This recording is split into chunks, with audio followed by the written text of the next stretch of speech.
Hello everyone, welcome back to Abid Siksa. Etia ami আজিৰ দিনটোৰ important newspaper articles সমূহ আলোচনা কৰিম। ঠিক আছে, আজি আলোচনা কৰিবলৈ লোৱা টপিক সমূহ হৈছে first হৈছে Center prescribes labels for all photorealistic AI content online. আৰু second হৈছে opposition MPs submit notice seeking removal of Om Birla Lok Sabha Speaker. Corruption Perception Index 2025. So এই তিনিওটা টপিকৰ ওপৰত আজি আমি আলোচনা কৰিম। So আজি আমি প্ৰথম আলোচনা কৰিম চেণ্টাৰে কি লেভেলছ প্ৰেছক্ৰাইব কৰিছে for all photorealistic AI contents online. ঠিক আছে, the Union Government has notified the information technology Intermediary Guidelines and Digital Media Ethics Code Amendment Rules 2026. IT Rules to Amendment Rules 2026 কি কৰিছে Union Government notify কৰিছে, that is for Intermediary Guidelines and Digital Media Ethics Code. So কি কৰিছে the amendments effective from February 20, 2026 introduce a strict regulatory framework for synthetically generated information. So এই যোনটো amendments আছে এই amendments খিনি effective হ'ব from February 20, 2026 যেহেতু আজি 11 আৰু এই যোনটো amendments হ'ব হেতু effective হ'ব from February 20, 2026. Introduce a strict regulatory framework and the strict regulatory framework কি কৰিছে introduce কৰিছে for synthetically generated information. কোনবিলাক কন্টেন্টৰ কাৰণে for synthetically generated information AI content and drastically reduce the time given to social media platforms to remove illegal content. আৰু এনেকুৱা এটা time period বান্ধি দিছে that drastically reduce কৰিছে the time period যিমান আগতে time period দিয়া হৈছিলে যদি এনেকুৱা কিবা content থাকে যোনটো নেকি illegal content থাকে হেতু remove কৰিবলৈ আগতে যিমানখিনি time দিছিলে তাৰ পৰা কি কৰিছে drastically reduce কৰিছে the time given to social media platforms to remove illegal contents. So আমি যে কলো এতিয়া যে synthetically generated information. So what does synthetically generated information means? So ঠিক আছে, the formally defines synthetically generated information formally defines কি as any audio বা যদি আমি কওঁ যে synthetically generated information মানে কি, that is any audiovisual content, that is any audiovisual content created or altered by AI, যিকোনো ধৰণৰ audiovisual content যোনটো নেকি created or altered by AI that appears real or authentic.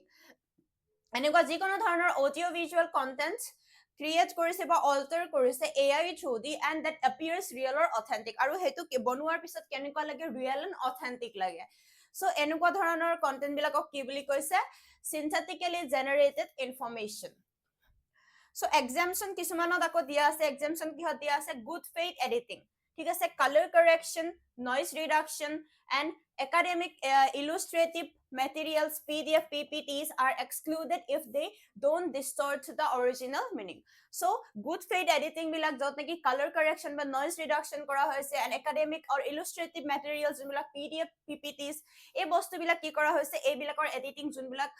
যদিও synthetically generated information আন্ডাৰত পৰে তথাপি এইবিলাকক কি কৰা হৈছে exempt কৰা হৈছে যত নেকি they do not distort the original meaning. যদি original meaning to distort কৰা নাই বেয়া কৰি দিয়া নাই then it is exempted. That কি কৰিছে next mandatory labeling কি কৰিছে platforms must prominently label photorealistic AI content. Platforms বিলাকে কি কৰিব লাগিব they must prominently label কৰিব লাগিব photorealistic AI content. যোনবিলাক photorealistic AI content থাকে they must label that particular content is AI generated. And এতিয়া metadata and traceability. Where technically feasible, platforms must embed permanent metadata, digital watermarks that cannot be removed, identifying the tools used and contents origin. আৰু যোনবিলাক technically যোনবিলাক content দিয়া থাকিব তাতে watermarks দিয়া হ'বলে permanently তাতে permanent metadata দিব লাগিব বা digital watermarks through that content be removed they cannot be removed যাতে that cannot be removed যাতে সেই mark to ঠিক আছে hey label to যাতে গুছাব নোৱাৰে that cannot be removed and identifying the tools used and the content origin then যদি আমি time reduction ক্ষেত্ৰত চাও the drastic take down timelines unlawful content যোনবিলাক unlawful content থাকে must be removed within 3 hours down from 36 hours আগতে কেনেকুৱা আছিল যোনবিলাক unlawful content আছিল হেবিলাক গুছাই দিব কাৰণে take down কৰিব কাৰণে time দিছিলে 36 hours and now it is reduced to 3 hours from of a court or government order sensitive contents jodi ami saw non consensual deep fake nudity sexual content must be removed within 2 hours aru jun bilak non consensual ba ami jodi kom nudity ba sexual jun bilak content thake he bilak within 2 hours ki koribo lagibo remove koribo lagibo agote juntur neki timeline asile ba juntur duration asile 24 hours so eikhini bostu asile junkhini ki korise aru ase yate actually silo user responsibility platforms must now require users to declare if their content is AI generated at the time of upload aru etu mandate korise platforms bilakok je teuluke ki koribo lagibo হেবিলাক users যোনবিলাক users upload কৰে online যিকোনো ধৰণৰ content তেওলুকক কৰাব লাগিব তেনেকুৱা যে তেওলুকে যোনটো content upload কৰিছে হে আপলোড কৰা কন্টেন্টটো AI জেনাৰেটেড হয় তেওলুকে তাতে ফাইল কৰিব লাগিব then loss of safe harbor platforms that fail to implement these labeling and take down rules will lose their legal immunity so ki koise jun bilak section 79 of IT Act under section 79 of IT Act jun bilak platform e he kam to koribo nwaribo ba teluke implement jun bilak label koribo dise ba jun bilak মানি চলিব দিছে হেবিলাক যদি মানি চলিব নোৱাৰে তেতিয়া কি হ'ব তেওলুকৰ জন্তু legal immunity আছে হেতু তেওলুকে হেৰুৱাই পেলাব grievances redressal platforms must acknowledge complaints within 2 hours and resolve them within 7 days previously 15 days so junbilak complaints thakibo hebilakku platforms lake ki koribo lagibo within 2 hours resolve koribo lagibo and them within 72 hours and acknowledge koribo lagibo within 2 hours and hebilak resolve koribo lagibo within 7 days which was earlier in 15 days ঠিক আছে so এইখিনি বস্তু আসিলে যোনখিনি নতুন amendments আনিছে গভর্নমেন্টে central গভর্নমেন্টে for the photorealistic AI contents ঠিক আছে and আজিৰ second topic to hoise opposition MPs submit notice seeking removal of Om Birla Lok Sabha speaker ঠিক আছে opposition MPs submit কৰিছে notice removal of Om Birla as Lok Sabha ঠিক আছে Om Birla as a Lok Sabha কি কৰিব কাৰণে remove কৰিব কাৰণে opposition MPs সকলে notice submit কৰিছে to the secretary ঠিক আছে so আমি অলপ some news to কেনেকুৱা the opposition India bloc has submitted a formal notice to Secretary General of the Lok Sabha Secretary General of Lok Sabha le the notice submit কৰিছে to move a resolution for the removal of speaker to move a resolution of the eta resolution move koribo karone to remove the speaker of speaker Om Birla Lok Sabha speaker kun hoy amar bartaman samayat Om Birla under article 94C article no monot rakhibo kuntu article or under teluke remove koribole bisarise ba resolution pass koribo bisarise against the speaker of the Lok Sabha the primary allegation is partisan conduct and denial of the floor time to the leader of the opposition so ami jodi sam bibhinno samayat tenekwa dhoronar complaint ami dekhiboloi paunche jehetu junjon lokhobar speaker thake lokhobar speaker jon he ruling party re ejon MP thake poroborti samayat teu ki kora hoy elect kori pini ba election pati pini teulukor majote teu eja speaker hisabe elect kora hoy tar pisot ami opposition hokolor pura ki kora jay বিভিন্ন ধৰণৰ complain শুনিবলৈ পোৱা যায় যে পাই থকা যে আমি দেখিবলৈ পোৱা যায় যে যোনবিলাক লোকসভাৰ স্পিকাৰ থাকে তেওঁলোকে নিজৰ পাৰ্টিৰ কাৰণে অলপ পাৰ্শিয়াল থাকে বা তেওঁলোকক অপজিশন লিডাৰ খিনি সিমানখিনি টাইম নিদিয়ে কথা ক'বলৈ বা প্ৰিফাৰেন্স দিয়ে যোনবিলাক ৰুলিং পাৰ্টি থাকে বা যোনটো পাৰ্টিত তেখেত বিলং কৰে সো সেম কাৰণতে partisan conduct and denial of the time to the leader of opposition তো এইবিলাক কাৰণতে কি কৰিব বিচাৰিছে অপজিশনে ইণ্ডিয়া ব্লকে কি কৰিব বিচাৰিছে লোকসভা স্পিকাৰৰ এগেইনষ্টে এটা নটিচ সাবমিট কৰিছে for the removal of speaker to move a resolution for the removal of speaker. So, আমি যদি constitutional provisions বা articles are related to this particular resolution, তো আমি যদি চাওঁ article 93 কেছে article 93 লিখা আছে mandate the election of a speaker and a deputy speaker for the Lok Sabha. Article 93 লিখা আছে it mandate the election speaker election and the deputy speaker and speaker election কাৰণে for the Lok Sabha কি কৰিছে mandate কৰিছে in article 93. Article 94 says likha ase the speaker can be removed by a resolution. Speaker can be removed. Speaker rok remove koribo para jai through a resolution passed by a majority of all the then members of the house. বৰ্তমান সময়ত হাউসত যিমানখিনি মেম্বাৰ্স আছে তাৰে majority লৈ পিনি majority vote লৈ পিনি কি কৰিব পাৰে স্পিকাৰ অফ দ্য লোকসভাক ৰিমুভ কৰিব পাৰে that is mentioned in article 94C of the Indian Constitution. Article 96 লিখা আছে while a removal resolution is under consideration যেতিয়া removal resolution under consideration থাকে তেতিয়া কি কৰিব পাৰে কি কৰিব নোৱাৰে স্পিকাৰে The speaker cannot preside. Speaker preside koribo nuare. The speaker has the right to speak and participate. Speaker as a normal MP dore ki koribo pare parliament speak koribo kotha kobo pare and participate koribo pare. Jiheru teur juntu speaker position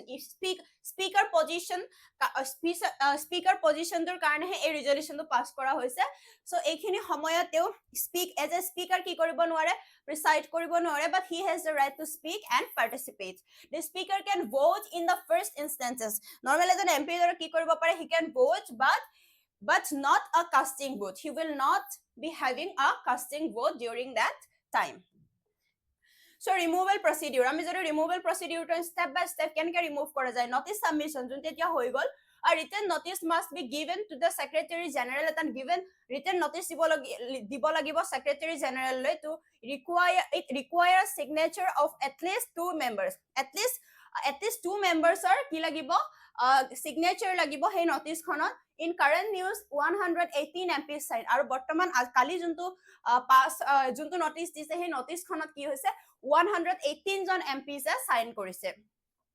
14-day notice period. A resolution cannot be moved unless at least 14 days notice has been given of the intention to move it. So kali jodi notice to dile secretary general then after that a 14 days notice must be given. 14 days notice diar agote hey resolution to pass koribo nuare. A 14-day notice period must be given. Leave of the house. After that 14-day period the member moves the resolution. Hey 14-day period or piston members ki kore hey resolution to move kore at least 50 members must rise in support of the house to grant leave permission to discuss it. So jetia hey resolution to move koribole loi at least 50 members 50 jon MPs 50 jon member Lok Sabha ki koribole libo rise in support of the house to grant leave aru hey permission to dibo karone at least 50 jon MPs ki koribo lagibo tate support thakibo lagibo. Discussion and voting tar bisot discussion and voting hobo jetia permission to pai jai je resolution to move koribo karone he particular resolution to ba he resolution to ba discussion and voting arambho hobo once leave is granted it must be discussed and voted upon within 10 days aru he juntu voting and discussion process thakibo it have to be done within 10 days. Requirement for removal karone ki lagibo discussion hol voting hol to ejon manhe vote korile no hobo hoine to kiman khini manhe vote korile ba kenuga dhoroner hey requirement lagibo hey remove koribo karone juntur karone resolution pass kora hoise it must be passed by an effective majority. আপোনালোকে পলিটিৰ ক্লাছত পঢ়িছে কি majority থাকে হয়নে special majority effective majority simple majority so ইয়াতে লাগিব effective majority মনত ৰাখিব to remove a Lok Sabha speaker effective majority লাগিব. Effective majority মানে more than 50% of the total strength minus vacancies. ঠিক আছে যদি 145 টা total strength থাকে তাৰে যদি কি হয় তাৰে বোলে বৰ্তমান সময়ত ভেকেন্ট আছে 5 তো টোটাল কিমান হৈ গল বৰ্তমান সময়ত মেম্বাৰ 500 থাকি গল সো এই 500 ৰ more than 50% মানে 500 ৰ 50% কি হয় 250 plus 1 মানে 251 যদি মেম্বাৰে কি কৰে ভোট কৰে ফৰ দা মোশন তো তেতিয়া কি হ'ব সেই যোনটো ৰিজলিউশন থাকে সেইটো পাস হৈ যাব আৰু the Lok Sabha MP can be remove but এটা কথা মই কৈ থম বৰ্তমান এনেকুৱা ধৰণৰ ৰিজলিউশন হৈছে আগতেও মুভ হৈছে বাট টিল নাও এবাৰো কোনো লোকসভা স্পিকাৰক কি কৰা নাই এতিয়ালৈকে ৰিমুভ কৰা হোৱা নাই সো ইয়াৰ এটা এমসিকিউ কোৱেশ্চন আমি প্ৰেক্টিস কোৱেশ্চন লৈ আহিছো with reference to the removal of the speaker of the Lok Sabha consider the following statement the speaker 1 2 3 the speaker can be removed by a resolution passed by a simple majority of Lok Sabha simple majority hoy jan ola bagat ami pori ahilo it has to be effective majority 14 days notice period 14 days notice required before moving the resolution yes 14 days notice lagibo before moving the resolution the speaker can preside over the sitting when the resolution for his or her removal is under consideration নহয় তেও হেখিনি সময়ত প্ৰিসাইড কৰিব নোৱাৰে যেতিয়া তেও হে process resolution process খিনি কি হৈ থাকে under consideration থাকে so third of statement is also wrong so first statement is also wrong কি হ'ব which of the statement given above is correct কি হ'ব only 2 so the next topic to is the corruption perception index 2025 India jumps 5 places to 91st position on corruption perception index 2025 ইয়াত কি আমাৰ core findings খিনি যদি চাও আমি ইন্ডিয়াৰ ঠিক আছে the current rank India jumped 5 places 5টা places jump কৰিছে to 91st position 91 নম্বৰ পজিশনলৈ জাম্প কৰিছে আউট অফ 182 countries 182 countries ৰ ভিতৰত কি পজিশনত আছে 91 পজিশনত আছে before earlier it was ইয়াতকে 5 নম্বৰ তলৰ প্লেছত আছিল score India score improved to 39 India score 39 লৈ improve হৈছে on a scale of 0 to 100 up by 1 point from 38 last score আছিল 38 আৰু এতিয়া 39 হৈছে India's score these marks are recovery from the slight decline witnessed in 2029 আমি যদি 2024 ৰ এটা slight decline আমি দেখিবলৈ পাইছিলো যাৰ পৰা নেকি এতিয়া কি হৈছে অলপ মান আমি recovery দেখিবলৈ পাইছো that কি হলে 38 ৰ পৰা 39 লৈ আমাৰ স্কোৰ টো ইমপ্ৰুভ হৈছে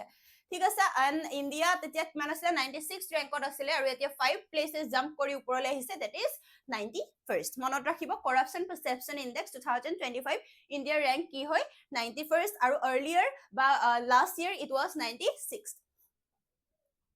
যদি আমি গ্লোবাল চাও গ্লোবাল লিডাৰ্স এটো ক্ষেত্ৰত কোন হয় Denmark retained the first position score 89 Denmark's score 89 and it retained the first position and followed by Finland and Singapore প্ৰথমত কোন আছে Denmark আছে and তাৰ পিছত Finland আৰু Singapore global laggards আমি যদি চাও laggards South Sudan and Somalia and Venezuela occupy the bottom ranks কোন আছে তলৰ একদম কোন আছে South Sudan Somalia and Venezuela global average যদি আমি চাও the global average score has fallen to new low 42 global যোনটো average যদি আমি চাও corruption perception index হেতু আৰু new low লে আৰু বেছি তললৈ গৈছে with over 2/3 of the countries scoring below 50 2/3 of the countries কিমান score কৰিছে below 50 so about the index to বিষয়ে যদি আমি অলপ চাও features details published by Transparency International Berlin based NGO founded in 1993 the Berlin based NGO যোনটোৰ নাম Transparency International publish কৰে এই index টো মনত থাকিব ঠিক আছে organization ৰ মনত ৰাখিব Transparency International Berlin based or NGO founded in 1993 first released in 1995 NGO to publish NGO to established হৈছিল found হৈছিল in 1993 after it in 1995 they started publishing the corruption perception index in 1995 scoring score 0 পৰা সবচে যোনবিলাক হাই score থাকে তেওঁলোক একদম